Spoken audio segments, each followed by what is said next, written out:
such a shame. The series is over. Yeah, that's what it is. I mean, how many times someone tells you to go? That's why and Jerry and I are great friends. I like to reach out and stuff. It's not hard. I'll be telling you.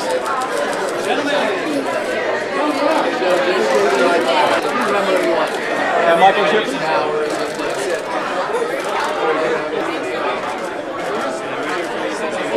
I'm so sorry.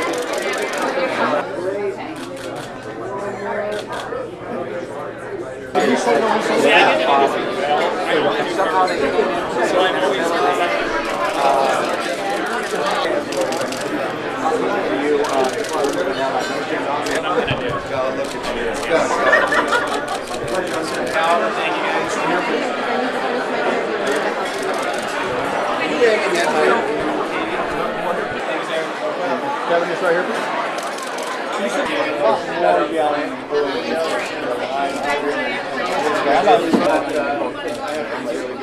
Great segue. Great opportunity.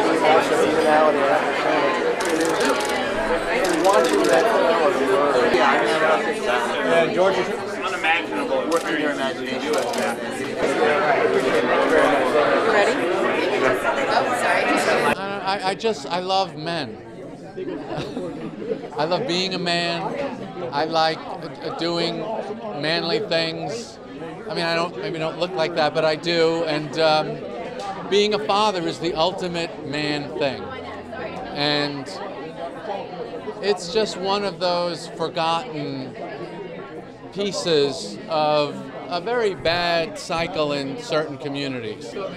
Well, we've been working with mothers and babies and families for 14 years, and we kept noticing a lack of services for fathers, and we kept seeing a lot of fathers who needed services, and so it really made sense for our partners and us to bring fathers into the fold in an effective way that lifts them up and helps their families lift up, whether they're with the mother and the children or not. Just getting fathers back into the lives of children, whether it's a family that's together or not, is just a way to lift society up. Dax?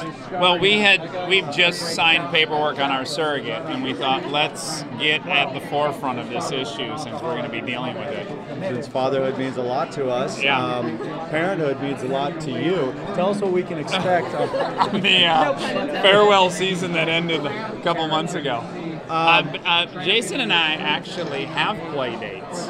We can say we both have been blessed with lots of daughters. Is it nice to have? Actually, Jason is a really fantastic father. I would feel weird saying what a great dad that I am, even though I am a spectacular parent. Let me take that prompt. Jason really Dax is one of the better fathers I've ever met. Yeah. Truly. I did win best He doesn't dad. need any nannies, night nurses, any of that garbage, any mother-in-laws or anything like roll that. Roll my sleeves and get messy. He gets in there. He breastfeeds. This guy goes beyond. That's right. The call. Do it all. Special effects house and just rig it all up. First and foremost, I mean, Jerry's a great friend of mine. He and his wife are doing a positive thing, and as a father, you can only hope and want, I guess you could say the need of being a father to be in every single man. And the fact that these are men that want to do so much for their kids and just simply don't have the means, but it's not by lack of effort or lack of trying. It's, hey, I want the same thing that a mother can provide for my child, but I'm not in the same situation. I think for a group of people to understand that want and to help that need, it's a positive thing. So, love the organization. My wife has served on the board. I'm on the Fatherhood Council. It's such a great organization in that it empowers low-income parents now to help bring themselves out of poverty and to parent the next generation.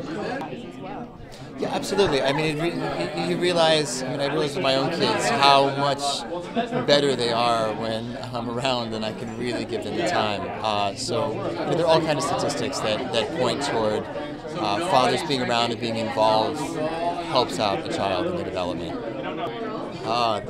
Best advice for new parents, I would say embrace the chaos. It's going to be messy, it's going to be a little sleepless, it's the most rewarding thing you could ever do in life. Fatherhood initiative. First of all, when Jerry Seinfeld calls me, I respond. That's the rule number one of my life.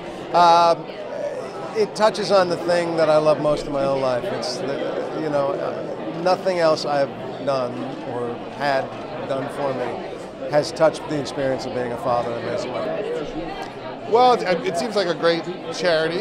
I'm a dad. I've had my struggles, and so anything that supports fathers doing a good job, I think is really, really important. And it's a hard thing to do in the best of circumstances. This is a program which allows fathers and children, you know what they say, if you can touch one family, one person. So if a couple of families can find each other through this, and a father can forgive himself for making mistakes, then they'll forgive him, because people usually do want their father's love if there's any kind of evolved discourse behind it. Of mine, and it's a great charity. It's a great idea, really. It's one of those ones. Why didn't I think of that? So it's terrific. Well, yeah, every day with my dad was great. So I was one of the lucky ones. I had a terrific dad, and any one day, it's hard to. And then I go home and I go, no, I had something better than that. So every day was special. So what's essential to me is that I was brought up without a father, so I know what that's about, and it's something I've always struggled with. In a certain amount of stability and comfort within myself. When you don't have that connection, the ethos that develops between son and father, it just makes you a bit insecure, and it's something I've carried around for a long, long time. So when this came up, Jerry mentioned it myself, I've been through this, I know what it is, so it's a good cause, and that's why I came out today.